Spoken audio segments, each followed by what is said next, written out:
Hi everyone. Today we'll be talking about password security, the importance of having strong passwords, and some do's and don'ts.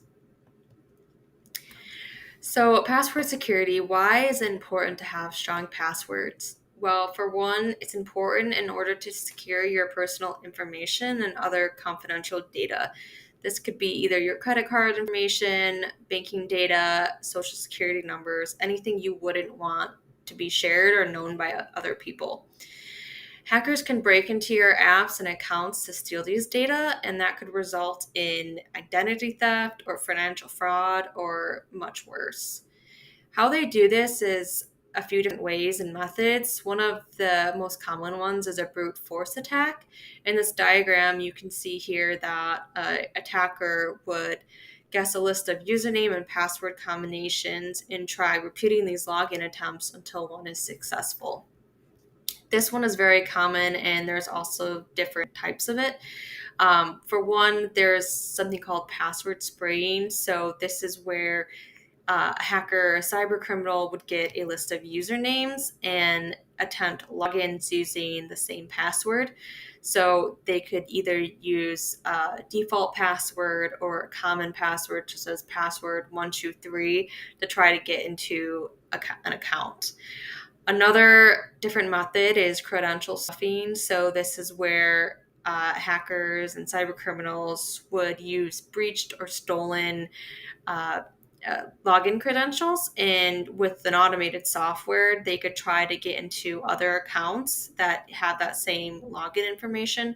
So that is why it's important to make sure you don't share your password across different accounts. And once a password has been breached, make sure you do change that. Password dues. So there are three common factors used for authentication. One is something you have, one is something you are, and the last one is something you know.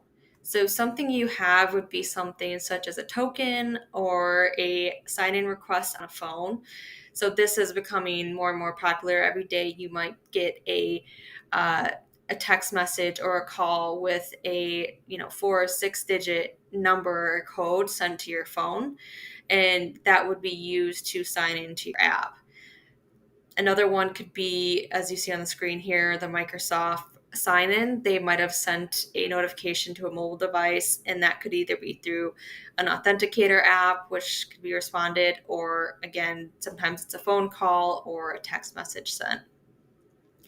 The second one, something you are, this would be like a biometric.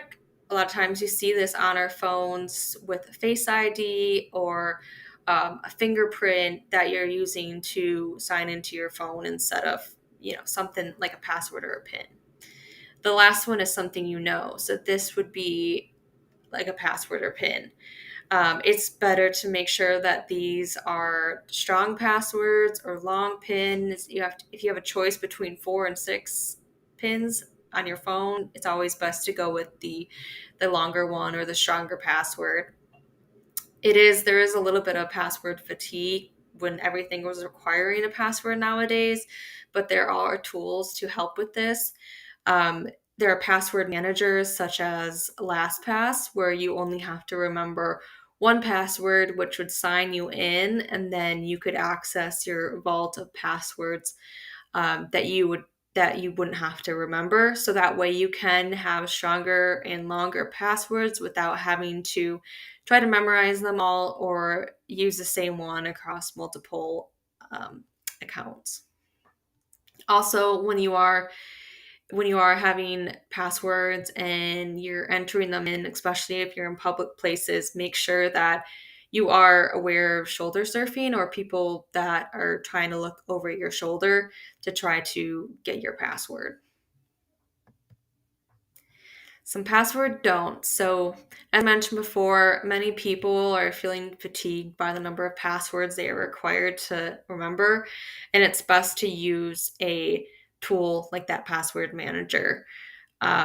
Avoid using these same passwords across multiple sites. As I've said, once a hacker or cyber criminal has access to one, they will try to break into your other accounts with that same password. Also, don't write your password down or share it with others. If you do have to write it down, make sure to shred it afterwards so that nobody can get a hold of it.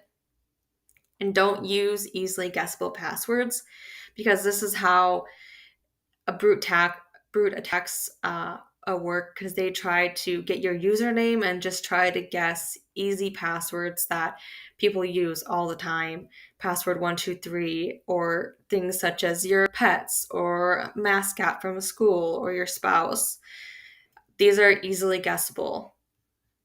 Then the last one is to not use dictionary words. So hackers have dictionary-based tools that can help crack these passwords. So try to use a combination of letters and numbers and symbols. Try not to use words that anyone can guess. Thanks for watching, and I hope you learned some things about password security. Thanks.